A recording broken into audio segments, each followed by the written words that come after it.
70,000 ringgit will get you capable cars like the Proton Persona, a top-spec Perodua Myvi, or even an entry-level Toyota Vios. But did you know you can get a 200 horsepower hot hatch for about the same price?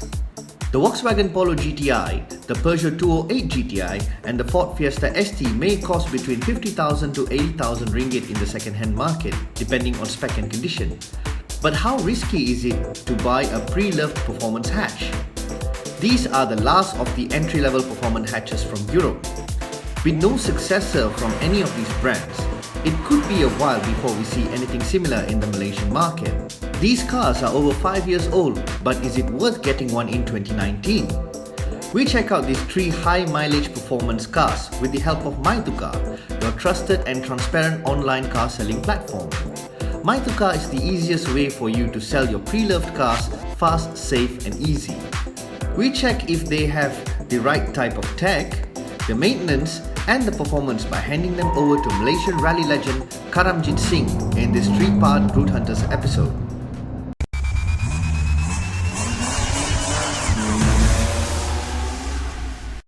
Before we dive in, don't forget to click on that subscribe button and hit the bell icon to stay up to date with our latest content. There's no mistaking that after 5 odd years, these cars look lovely and striking. Even a non-car person would be able to tell that there's something different with the way these cars look, especially when compared to their base variants. The Polo GTi looks like a shrunken Golf GTi with 5-spoke rims, twin tailpipes and the red accent on the front grille. There are GTi insignias plastered on the front, side and the rear of the car. Also, there's a very large retractable panoramic roof to distinguish it against the lesser Polos. The Peugeot 208 GTi looks a little more aggressive when compared with the Polo GTi. It's got twin tailpipes, a spoiler and GTi badges to set it apart from the 3-door VTi variants. From the side, things look really different with its twin-coloured 17-inch rims and side skirt with wheel arches. It even has a different headlamp design and red accent on the grille. But the Fiesta ST takes the crown for having the most aggressive looks here. Only the ST comes with 3 doors, so you can't mistake it for anything else. It has the most aggressive front bumper, lovely 17-inch rims, and has some striking side skirts. The rear end is finished with a more aggressive bumper and, you've guessed it, twin tailpipes. Which exterior design appeals to you the most? Share your thoughts in the comments below. On the inside, these performance models get subtle lifts from their lesser variants. All 3 cars come with leather-wrapped sport steering wheels. Both GTIs get flat bottom wheels, while the ST gets a more conventional looking one. The Polo GTi gets the signature tartan seat trims which are synonymous with the GTi variants from Volkswagen. You also get sports pedals and the side skid plates that are labelled with the words GTI. The gear knob comes with leather with the words DSG embossed onto it. It's the only car here to come with 4 doors, making it the most practical car here. The car comes with CD MP3 player head unit with USB and iPod connectivity with steering wheel controls. The Peugeot 208 GTi, just like the Polo GTi, sports a seat trim that pays homage to its predecessor. The sports pedals are well spaced, making heel and toe easy. It only comes with a manual 6-speed gearbox and the chunky gear lever feels nice to use. Be mindful of it though on hot days.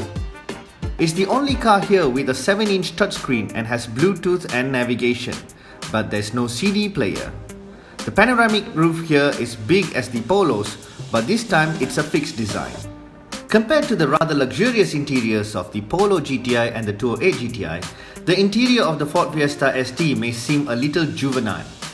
It has a more edgy design with little to no amount of leather used. However, it does redeem itself with the gorgeous Recaro seats. Hands down, it's the best seat among the 3 cars here. It's comfortable, very supportive, and it's gorgeous to look at. The gear knob may not look too different from the 208 GTi, but it feels a lot tighter and the throws are shorter. The Ford's Sync head unit features voice command. Just like the Peugeot, you can't play CDs in this car, but there is Bluetooth connectivity and an auxiliary connection All three cars come with direct injected forced induction 4-cylinder engines with a displacement of 1.6 litres and less. The Polo GTi has the most complicated engine here. Its 1.4-litre engine is both turbocharged and supercharged to produce 177 bhp and 250 Nm of torque, which is sent to the front wheel via a 7-speed double-clutch gearbox. The engine itself sounds good with the whine of a supercharger and the whistle from the turbocharger. The gearbox is very smooth and it's impossible for the other cars to match the Polo's shift times.